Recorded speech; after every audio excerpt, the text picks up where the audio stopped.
toutes et à tous, bonsoir, j'allais dire, puisqu'il commence à faire un peu de nuit, pour cette avant-dernière table ronde avant le grand débat de clôture entre Anne Hidalgo et qui sera animé par Bruno jeudi, de la tribune du dimanche. On a voulu finalement faire une sorte de voyage dans le temps, et je vais la raconter un petit peu comme ça. Ça s'est passé le 13 octobre dernier, et c'est vrai que ça s'est passé un petit peu sous les radars, parce que le 13 octobre, on était quelques jours après l'attaque du Hamas en Israël, et qui avait évidemment qui a un peu saturé l'actualité. Et le 13 octobre dernier à Paris, il s'est passé quelque chose d'un peu particulier dans deux endroits du 13e et du 19e arrondissement. Il y a une sorte de voyage dans le temps. Alors je vais vous décrire le scénario tel qu'il a été imaginé. Le scénario, c'était, nous étions le 25 juin 2032, et après quelques jours à Paris où il avait fait entre 38 et 42 degrés, ça y est, on basculait dans le pic de chaleur à 50 degrés.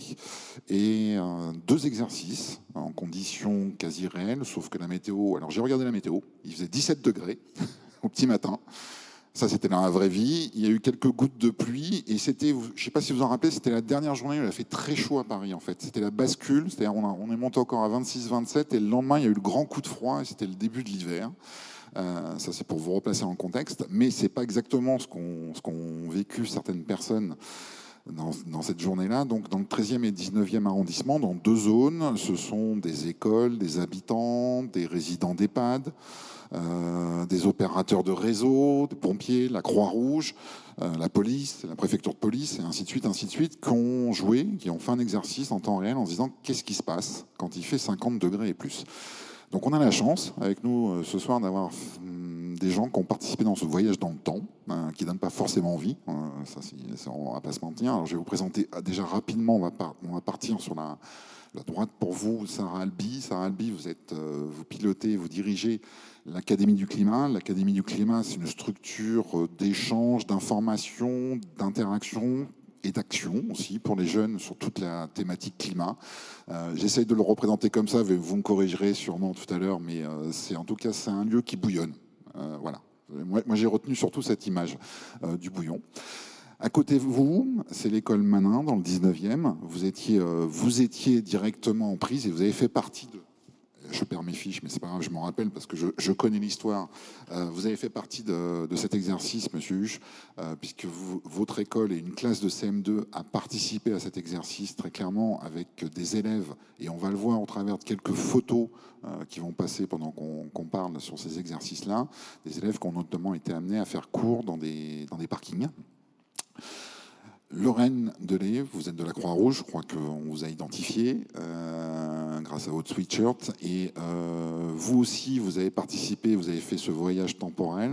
Évidemment, la Croix-Rouge était impliquée dans cet exercice. Vous nous expliquerez comment, parce que c'est déjà un exercice qui est riche d'enseignements et qui permet de comprendre beaucoup de choses. Et Pénélope Comites, dans le portefeuille qui est le vôtre, il y a un mot qui en dit long, c'est le mot résilience. C'est chez vous, dans vos équipes, que notamment cette idée de simulation qui n'a pas été tellement pratiquée dans le monde entier. J'ai regardé, c'est extrêmement rare que cette simulation, cet exercice grandeur nature a été mise en place. Alors peut-être déjà on va revenir à l'ADN et puis après on va écouter les gens qui l'ont vécu, qui ont vécu ces exercices-là. Comment l'idée de cet exercice, Pénélope, a été imaginée? C'est parti de quoi, en fait? Alors, cet exercice de crise, il s'inscrivait dans le cadre de la refonte de la stratégie de résilience de la ville que je mène maintenant depuis à peu près un an et demi.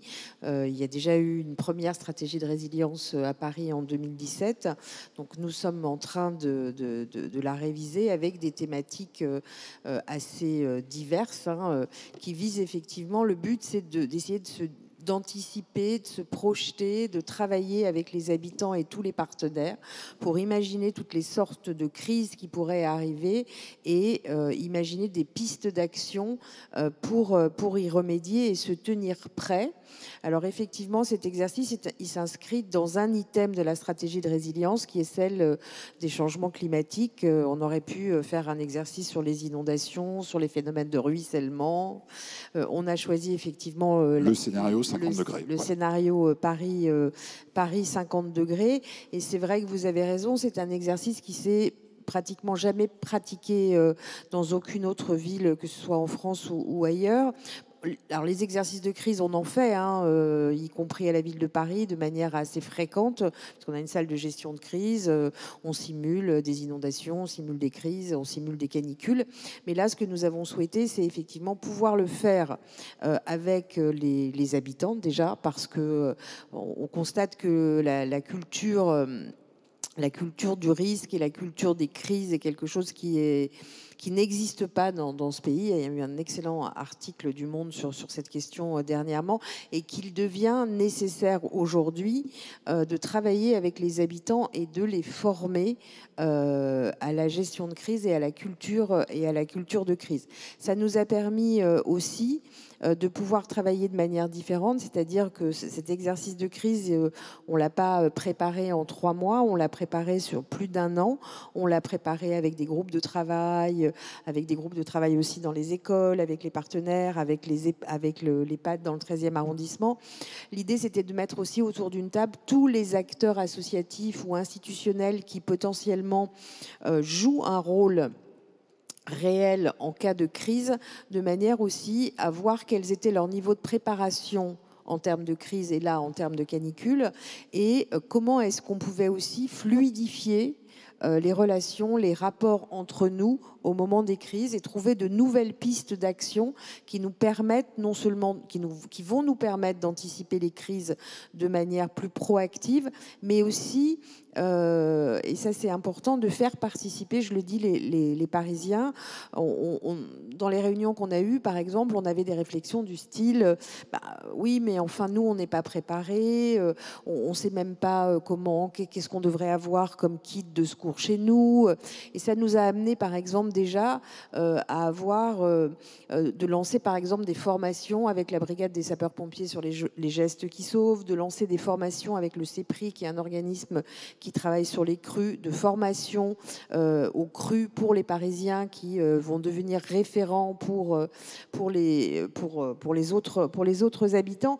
Donc c'était ça qui nous intéressait effectivement. C'est un exercice qui a été vraiment préparé aussi, je le dis, même s'ils ne sont pas là cet après-midi, avec la préfecture et la zone de défense, hein, puisque c'est de la responsabilité de la zone de défense et c'est une particularité parisienne. Et notre rôle maintenant, je dirais, dans la refonte de cette stratégie, ça va être d'imaginer vraiment comment associer les Parisiens à cette culture du risque, comment les faire participer, comment les faire anticiper. On va travailler dans les... On reviendra peut-être sur cette partie qui est plus déjà dans finalement les conséquences et les premiers enseignements. Et j'ai envie d'entendre les personnes qui ont vécu cette journée, parce que ça va être une façon de se projeter. Donc Jean-Marie Huche, déjà, comment vous préparez cet exercice? Donc je le rappelle, je crois de mémoire, c'est une classe de CM2 de votre établissement, rue Manin, qui a joué de jeu, finalement, qui s'est retrouvée à jouer de jeu. Alors concrètement, qu'est-ce qui est arrivé à cette classe ce jour-là, ce fameux 13 octobre? Alors ce jour-là, du coup, la classe de CM2 en question se projetait en 2032. Et on a donc dû évacuer la classe vers un premier lieu de fraîcheur, qui était un square un peu plus haut dans la rue. Donc nous avons été emmenés en car, accompagnés par une équipe composée... on le verra enfin je sais pas si on peut remettre les photos de tout à l'heure, parce qu'il y avait quelques photos de votre classe où on voit un bus RATP qui vous prend et tout ça, voilà. Voilà. Du coup, ils nous ont emmenés sur le premier lieu de fraîcheur. Donc là, il y avait un premier point d'information pour les élèves, quand même, pour mettre un peu de pédagogie en plus par-dessus. Et on se rendait compte du coup que ce premier lieu de fraîcheur n'était pas suffisant, parce que malgré tout, le dôme de chaleur était toujours là. Et on a dû évacuer vers le deuxième lieu prévu, donc qui était le parking de l'EHPAD situé juste en dessous. Et c'est combien d'enfants là? C'est combien de gamins? C'était une classe de 23 élèves. D'accord. Et du coup, le parking était aménagé. Le bus. Voilà. Et du coup, le parking était aménagé pour pouvoir faire classe. Et les élèves se sont très vite adapté, mais on a même constaté avec la maîtresse que la dictée était meilleure que d'habitude, donc on va croire que ça les avait stimulés. Il y a quelques photos, je crois, enfin bon, en régie, ils vont me détester, mais c'est pas grave. Je pense qu'il y a une photo où on voit justement le cours dans le parking. Bon, ça passera derrière, je vais pas vous couper tout le temps. Non. Bah, ils ont été, en tout cas, ils sont restés très concentrés, parce qu'il malgré tout, il y avait entre toutes les équipes de la protection civile, les caméras, les gens qui organisaient le dispositif. Voilà, les élèves sont restés concentrés. C'était assez bien aménagé pour que les élèves puissent faire classe. À l'origine, il y avait le projet aussi peut-être de déjeuner sur place pour vraiment vivre. Finalement, on a fait juste la matinée en classe. Et puis voilà. Puis après, il y a eu un petit retour la semaine suivante par l'équipe de Paris sous 50 degrés. Et voilà. Ça a été préparé en amont aussi. Voilà. Alors c'est peut-être ça. C'est parce que là, c'est le jour J. Ok. Les enfants étaient dans un premier lieu, puis un deuxième lieu. Quel dialogue vous avez eu avec les enfants et peut-être aussi avec les parents d'élèves d'ailleurs, c'est de façon large pour préparer ce moment-là, parce que c'est aussi l'occasion, ce que disait Pénélope à l'instant, c'est l'occasion de créer un dialogue, d'expliquer que c'est un peu comme les alertes incendie. On fait pas une simulation pour le plaisir d'eux, c'est parce que ça correspond à un risque qui va arriver dans les années qui viennent. À la réunion de rentrée, on a informé les parents de cette classe qui allait avoir ce dispositif-là. Moi, j'en ai parlé aussi aux parents d'élèves. J'ai communiqué les informations. Les élèves, on les a prévenus dès le début de l'année. Et avec l'équipe de Paris sous 50 degrés, il y a eu des ateliers préparatoires en lien avec l'Académie du climat et qui continuent d'ailleurs. Et voilà, du coup, ça s'est fait plutôt de manière fluide. Après, voilà, il y aura des constats à poser et des réflexions à avoir, mais... Deux questions, enfin, si je ne les prends pas, c'est est-ce que votre établissement, je ne sais pas, je ne le connais pas, rue Manin, est-ce que vous avez une cour oasis? Alors, pas une cour oasis, mais une grande cour avec 14 arbres, donc qui fait qu'on a quand même une grande cour très ombragée quand il fait chaud. Donc, mais pas une cour oasis. D'accord. Mais dans le scénario, de façon volontaire, vous n'avez pas imaginé que la cour pouvait être un premier lieu? Alors si, mais du coup, ça rentrait pas. Alors, non, mais en fait... c'est pour poser des questions très pratiques. C'est ce que j'ai dit quand on m'a proposé le dispositif. J'ai expliqué que j'étais pas forcément peut-être l'école la plus chaude. Voilà, parce qu'on avait quand même une cour quand même assez ombragée. Bon, malgré tout, on a vu qu'au square normalement, avec le dôme de chaleur, il peut y avoir de l'ombre, mais ça ne suffit pas. Mais voilà, on a fait comme si on a dit aux élèves, on fait comme si l'école n'était plus du tout supportable, mais c'était quand même une proposition qui a été faite quand on est venu me proposer le projet en mai ou juin, je sais plus, l'année d'avant. D'accord. Et là, la phrase vient de m'emmener sur la deuxième question, c'est est-ce que c'est une école chaude? C'est-à-dire parce que comment se comporte le bâtiment quand il fait chaud, rue Manin? Alors, qu'est-ce qui fait qu'on se projette dans le fait de devoir fuir ce bâtiment public? Alors moi, j'ai une grande école en 2 bâtiments et j'ai un bâtiment qui, à partir d'avril, l'après-midi, où il fait extrêmement chaud, parce que c'est plein soleil du matin au soir, et c'est vrai que c'est difficilement supportable. Du coup, on aménage, nous, déjà, en temps normal, souvent à partir de fin mai, des moments où on fait classe dehors, que ce soit dans la cour, on a de la chance d'être encadré par la Villette et par les Buttes-Chaumont, donc ça fait quand même des lieux où on peut s'échapper et se rafraîchir. Mais voilà, c'est quand même il y a une réflexion à avoir, parce que il y a des classes où il fait vraiment très très chaud. Et je me disais qu'il faudrait peut-être retester ce dispositif à ce moment-là, pour voir si les élèves vivent vraiment la différence. Et si je pose la question, c'est pas une question avec malice, c'est-à-dire qu'en fait, on voit que déjà, petit à petit, la question se pose. En fait, c'est-à-dire qu'au-delà du scénario dont on parle et qui a créé finalement une sorte de pédagogie, c'est que déjà régulièrement, on vit tous à Paris des journées où certains bâtiments, selon l'orientation, l'ensoleillement, commencent à être difficilement vivables. Et c'est une réalité. On reviendra après sur peut-être les enseignements, parce que c'est autre acteur, donc la Croix-Rouge, Laurine Delay, vous étiez dans le dispositif. Alors, bon, la Croix-Rouge, on voit ce que c'est dans le grand domaine du secourisme et tout ça. Alors déjà, comment la Croix-Rouge s'insère dans ce trafic-là? C'est-à-dire, vous arrivez avec quelles compétences et quel est votre apport dans le dispositif? Alors, la Croix-Rouge française est acteur agréé de sécurité civile. Donc, c'est dans notre ADN d'intervenir en situation de catastrophe, que ce soit pour apporter du secours via les secouristes et les dispositifs, ou de soutien à la population, que ce soit dans l'accueil,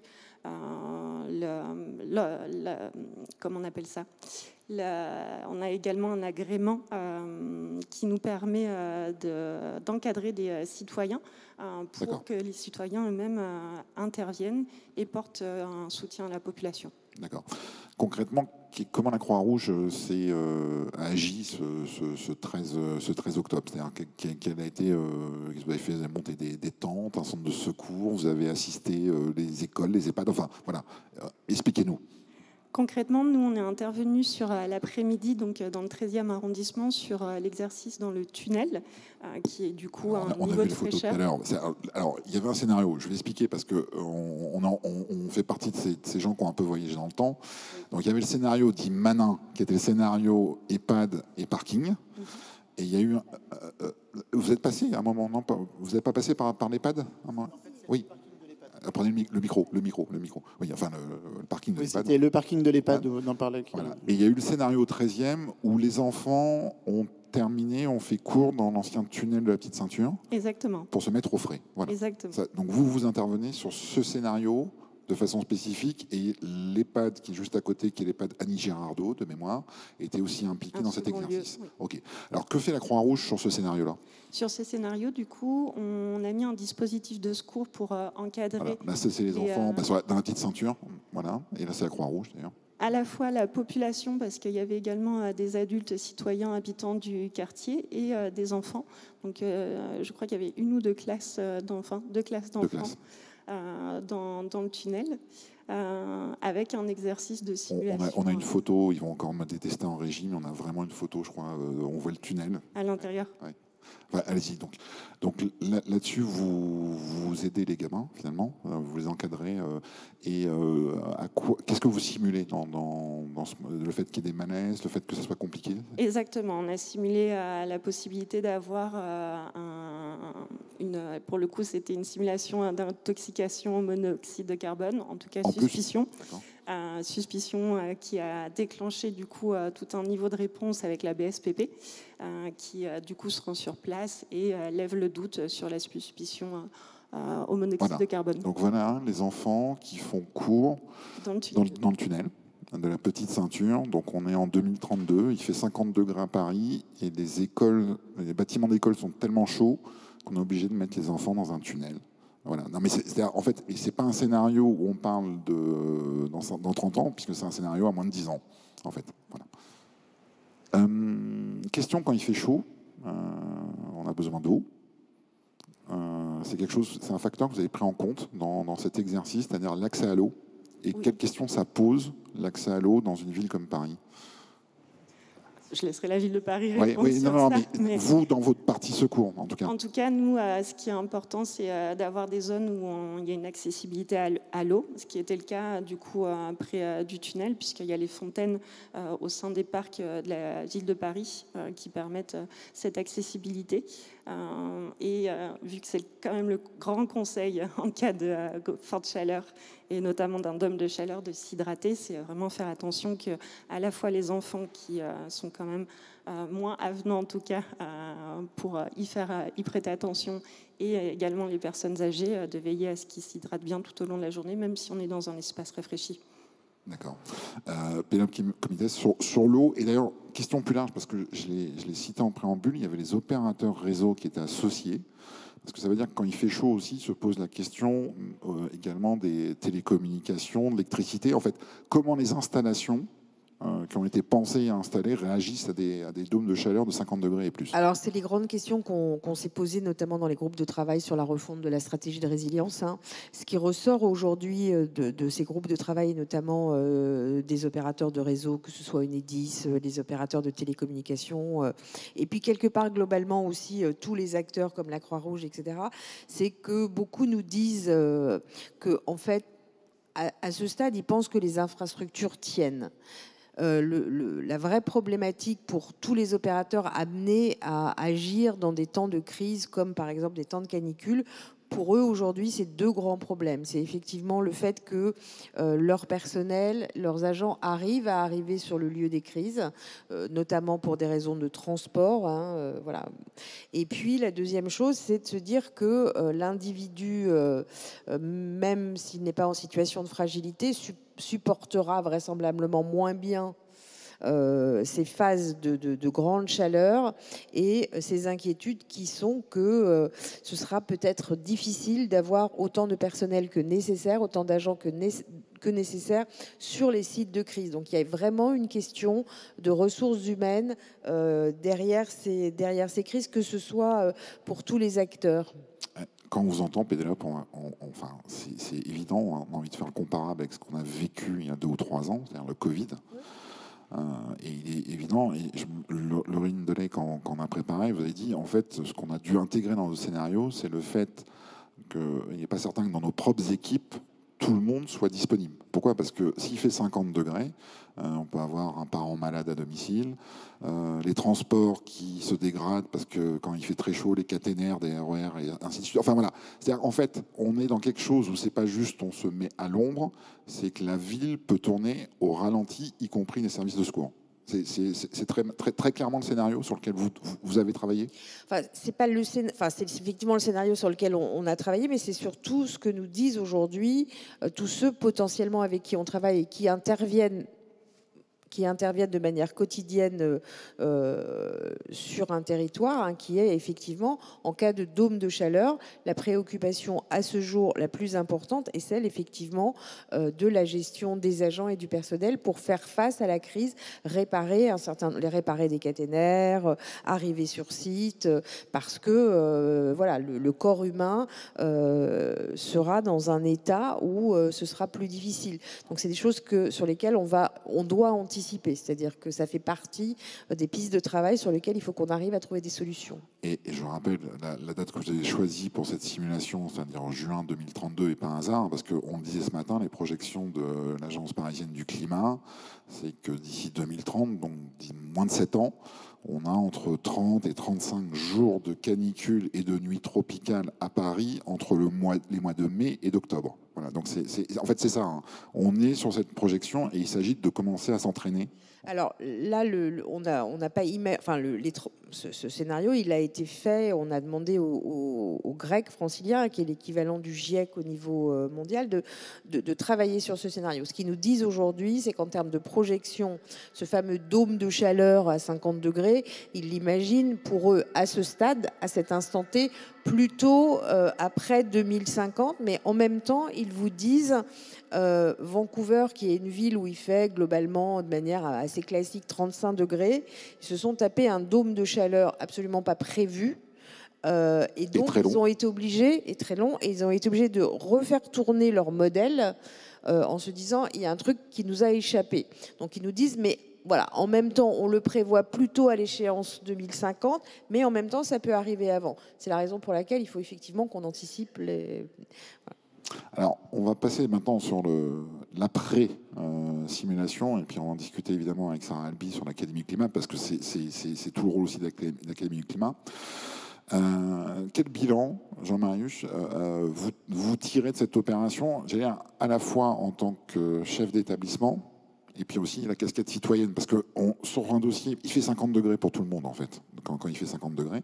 Donc, quel bilan vous tirez déjà par rapport à l'univers scolaire, et puis vous, en tant que citoyen, de cet exercice grandeur nature ? Le bilan, c'est que je me dis qu'il faut vraiment qu'on se mette à réfléchir à comment aménager les écoles pour faire de ces établissements des lieux quand même où les enfants peuvent être scolarisés sans trop de soucis par rapport à cette question-là. Et je pense qu'il y a un vrai état des lieux à faire des bâtiments. Parce que dans plus de 600 écoles dans Paris, je pense que les questions sont diverses selon les écoles. Après, nous, ça fait partie des programmes dans le programme scolaire. Du coup, c'était vraiment un sujet concret sur lequel on pouvait s'appuyer pour les enfants. Du coup, voilà, on continue. Ça crée du débat dans la classe de CM2 qui a suivi cet exercice. Oui, ils se sont beaucoup interrogés. Alors, il y a eu des retours divers et variés, mais non, ils se sont vraiment interrogés.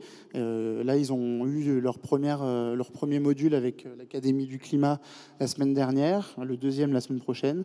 Et donc, il y a un vrai travail qui continue autour de ce sujet-là.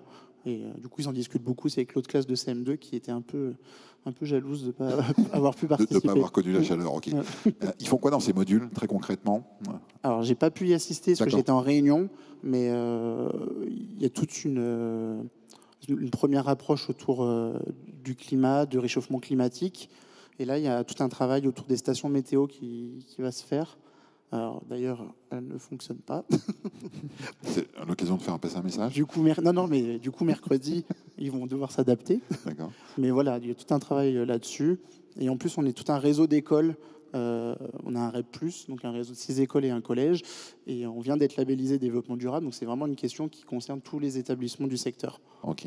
Donc, en tout cas, de façon aiguë, il y a la question du bâti qui se pose. En tout cas, voilà, et on le sait, hein, c'est un dossier qu'on a abordé ce matin sur logique de rénovation, enfin se préparer finalement, adapter les bâtiments en fait qu'ils soient vivables quand il fait forte chaleur. Côté Croix-Rouge, le bilan a posteriori, c'est-à-dire les questions que ça a posées, ça a ouvertes, et je sais qu'elles sont nombreuses, et on va élargir progressivement, mais déjà les grands constats suite à cet exercice grandeur nature.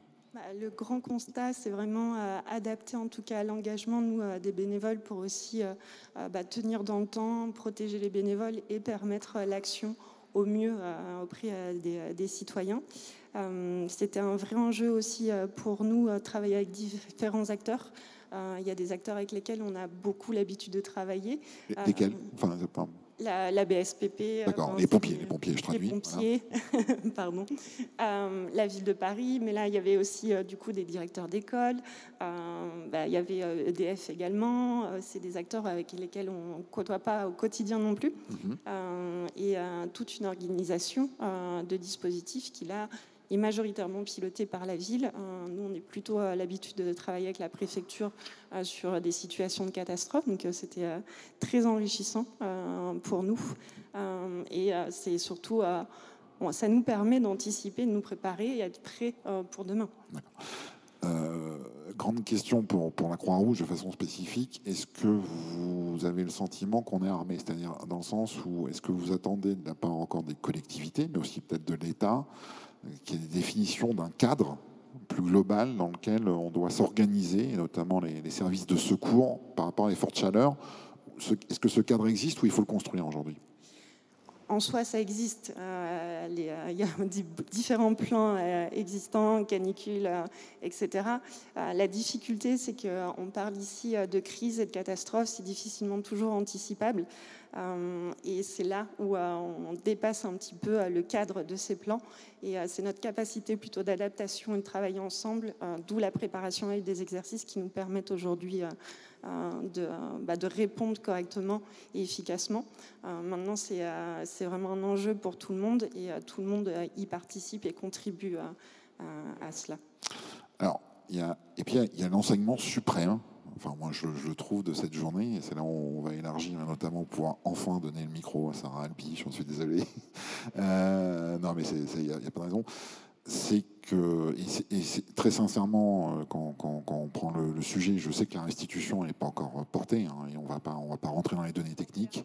Le 31 janvier, voilà, c'est un engagement, et on aura un plaisir à accueillir cette restitution sur la tribune, vraiment, parce que, non mais vraiment, je pense que ça sera extrêmement intéressant. L'enseignement, c'est quand même que tout le monde va devoir prendre sa part quand il va faire 50 degrés. En fait, et sa part, je vais donner un exemple très simple, c'est-à-dire que vous habitez un immeuble et vous savez qu'au 3e étage, il y a une personne âgée un peu fragile. On n'est pas aujourd'hui dans la possibilité d'avoir un maillage, de surveiller toutes les fragilités, toutes les personnes qui subiront ces dômes de chaleur avec des vulnérabilités.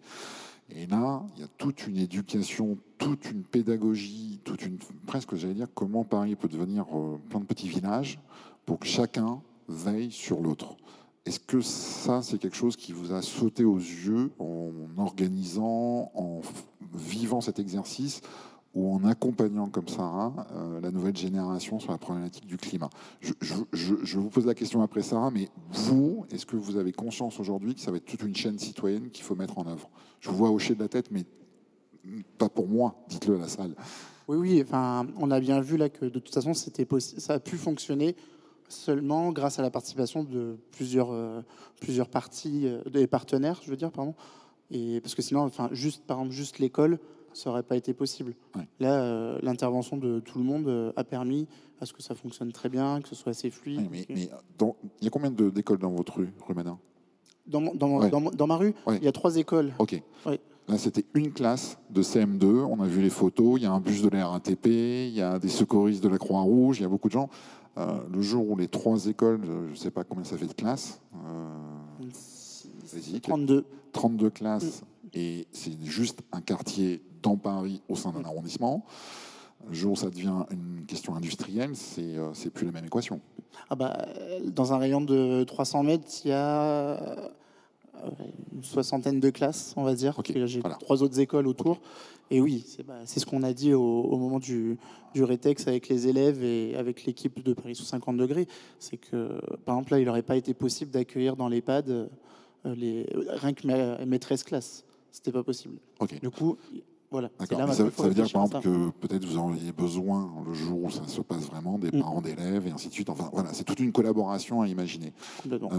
Pénélope Comites, ça, c'est le grand enseignement qu'on pouvait deviner, mais qui se confirme, c'est-à-dire la nécessaire implication citoyenne pour préparer ces moments-là.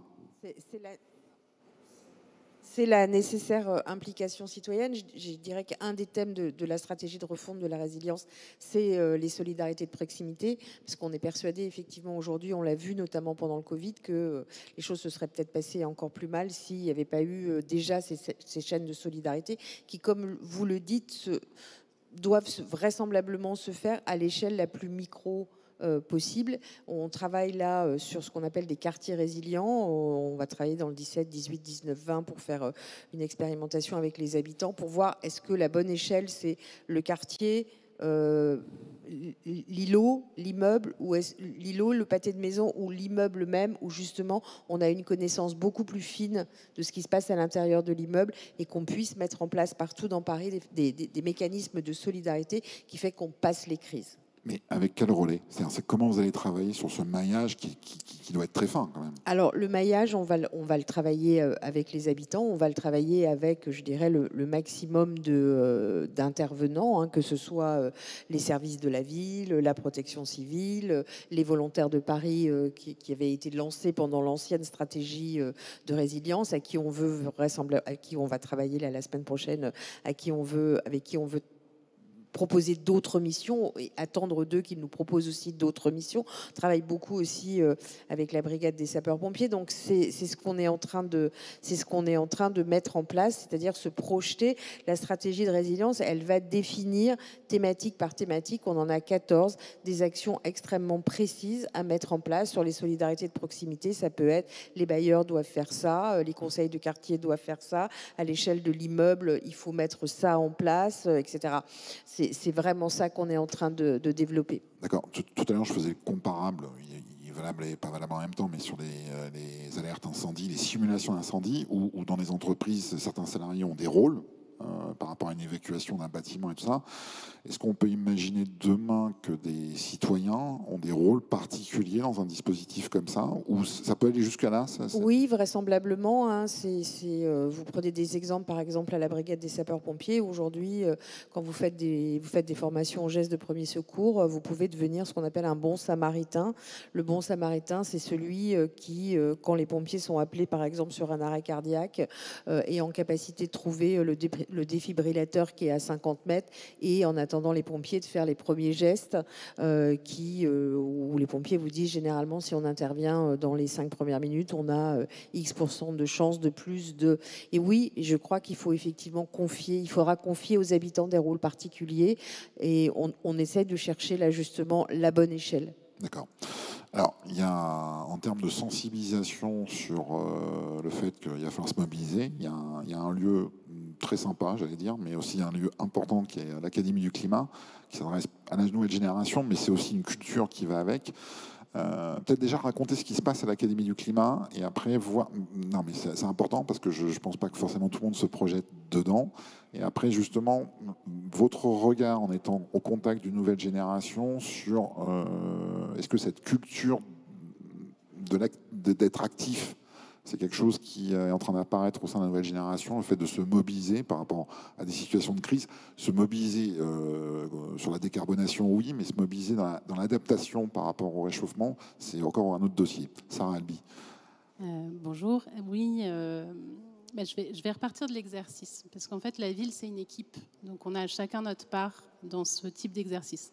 Moi, l'exercice, il est hyper stimulant et il est hyper important pour nous, Académie, dans le rôle qu'on joue à la ville aujourd'hui, parce qu'en fait, il est ce que j'appelle un déclic, un déclencheur. Il déclenche l'idée que ça va arriver. Il déclenche l'idée que c'est aujourd'hui qu'il faut agir. Donc, il faut se préparer. Ça, c'est le travail qui est fait par la stratégie de résilience. C'est être hyper technique, préparer toutes les formes d'action. Ça prépare les esprits, quoi, en fait, voilà. Voilà, mais le plan de crise, il est là. Mais la crise, il n'y aura pas que des pics. Il y a aussi vivre avec. Vous l'avez fait pendant toute la journée. Vous avez parlé d'atténuation et d'adaptation.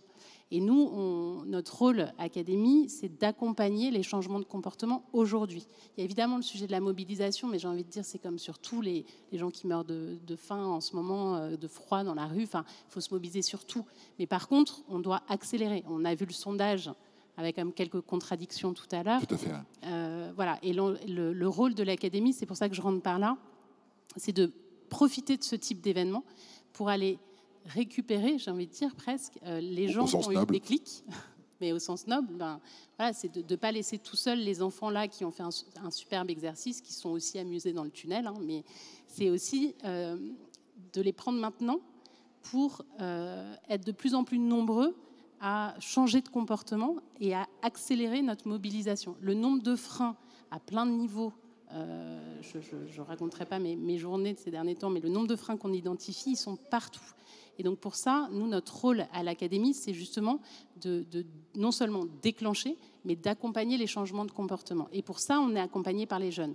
Les jeunes, l'Académie, c'est pas juste un lieu pour les jeunes, c'est un lieu pour l'ensemble. En fait, on agit à 3 niveaux.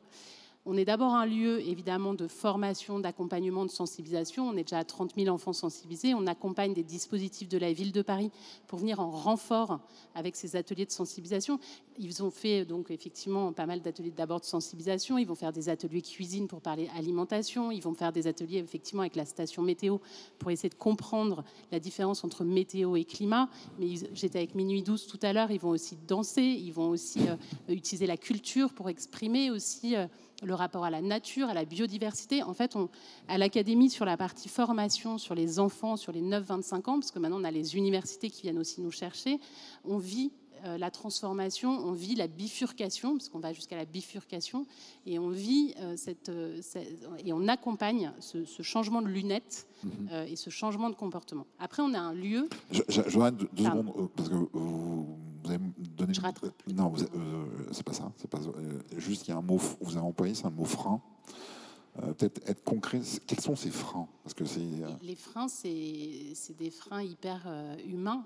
Oui, c'est qu'on n'anticipe pas. Enfin, nous, humains, à part quand on est en danger imminent, quand une voiture nous fonce dessus, on se bouge. Mais on n'est quand même pas câblé pour anticiper quelque chose qu'on ne sent pas, qu'on ne palpe pas. Là, on commence à le sentir. C'est pour ça que je dis que pour nous, des exercices comme celui-ci, où tout ce que la presse a pu couvrir sur l'exercice, sur même la mission d'information sur Paris à 50 degrés, ça crée des déclics. Ça crée des choses pour justement atténuer ces freins et rendre palpable la réalité de ce qui va nous arriver. Et du coup, à l'Académie, c'est pour ça que je dis il y a évidemment ces actions de sensibilisation, mais il y a aussi une forme de convergence des acteurs et des actrices, des jeunes engagés, effectivement, qui sont, eux, dans la panique, dans l'alerte, ils essayent d'alerter, de faire bouger plus vite les choses. Mais hier, on avait aussi le ministère de l'Éducation qui rassemblait tous ces correspondants de l'éducation à l'environnement européen. Donc on a aussi l'ADEME, on a la Caisse des Dépôts, on a de grandes institutions. On a la semaine prochaine EcoProd qui rassemble tous les acteurs de la production audiovisuelle pour travailler sur les nouveaux modes de production. Enfin, on a tous ceux qui ne veulent pas juste prendre un café et parler climat. On a ceux qui sont en train de travailler au changement de modèle. Vous l'avez eu tout au long de la journée, tout à l'heure sur le dernier kilomètre. Il y a beaucoup de choses qui sont en train de se passer. Et l'Académie, on est guidé par la vision des jeunes. Depuis le départ, c'était la promesse de départ. C'était un lieu pour la jeunesse engagée, celle qui nous alerte, celle qui veut qu'on agisse plus vite. Donc ça, c'est notre guide. C'est eux qui nous ramènent à la réalité, parce que c'est cette réalité-là. Et par contre, on est un lieu qui agit au quotidien pour donner à chacun et chacune une façon de s'engager, une façon d'agir, une façon de se mobiliser. Soit il y a des gens qui ont besoin de contenu scientifique, qui ont besoin de comprendre, de maîtriser pour pouvoir se lancer. Il y a ceux qui ont besoin de passer par des ateliers. Il y a ceux qui ont besoin juste de se parler parce qu'ils sont complètement éco-anxieux.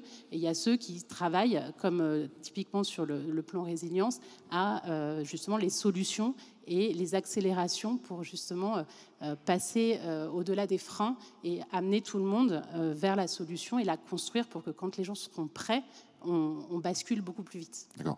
Je vais employer un mot à dessein. Vous parlez de la radicalité des jeunes, mais finalement l'exercice dont on vient de parler et tout au long de la journée, ces scénarios, cet urbanisme à 50 degrés, donne raison à des gens que beaucoup considéraient comme un peu fous il y a encore 5 ou 10 ans, les survivalistes.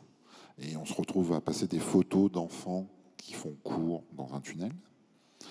Est-ce que cette radicalité, il faut savoir l'entendre aujourd'hui, parce que dans 5 ou 10 ans, on s'en mordra les doigts?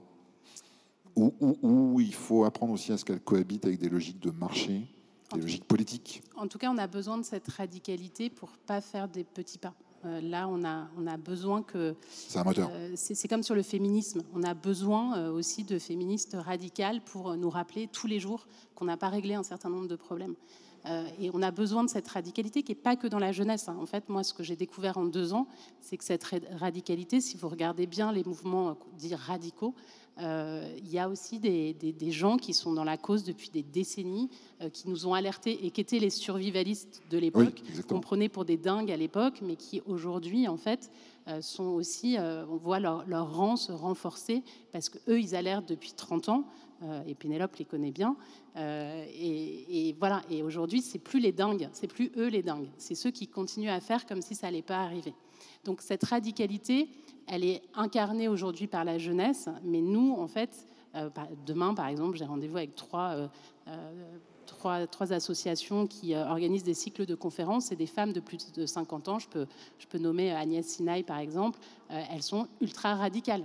Dominique Méda, aujourd'hui, est une radicale. En fait, la radicalité, elle n'est pas que je l'emploie à dessein. Je sais que c'est un mot un peu ombrelle comme ça, et on met plein de choses derrière, mais en tout cas, faut l'entendre. Il s'emmène sur un autre débat, c'est la radicalité au contact de la démocratie.